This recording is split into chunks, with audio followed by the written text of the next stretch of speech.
মা টাকা দেবে? টাকা কি হবে? লিপ বাম কিনবো। লিপ বাম কিনবি? তার জন্য 100 টাকা চাই?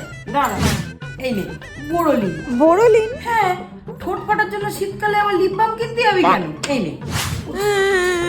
আরে আরে কি হলো, কাঁদছিস কেন তুই? আঙুল কেটে গেছে। আঙুল কেটে গিয়েছে? কি করে আঙুল কেটে গেল তোর? উফ, একটু শান্তশিষ্ট ভাবে কি কোনো কাজ করতে পারিস না তুই? আয় আমার কাছে আয়, আমি ডেটল দিয়ে ওয়াশ করে দিচ্ছি আর বোরোলিন লাগিয়ে দিচ্ছি, এক্ষুনি সেরে যাবে। আয় চলে আয় চলে। শাড়িটারিগুলো কতদিন আয়রন করা হয়নি। মা টাকা দেবে? আবার টাকা কি হবে রে এখন? মুখে মাখা ক্রিম কিনবো। মুখে মাখার ক্রিম কিনবি এই শীতকালে বোরোলিন থাকতে? বোরোলিন তো ঠোঁটে দেয়। কি বলেছে রে তোকে যে বোরোলিন শুধু ঠোঁটে দেওয়া হয়?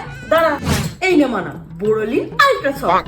এই বোরোলিনটা তো মুখে মাখার জন্য। এই নে ধর ধর। ওহ কি যে করি। তোমার আবার কি হলো? আরে ব্যাগটা তো ছিঁড়ে গেল, বাজারে যাই কি করে, দেরি হলে তো আবার বলবে। আরে ব্যাগ ট্যাগ যা ছিঁড়ে যাবে একটু বোরোলিন লাগিয়ে নাও না, সেরে যাবে না।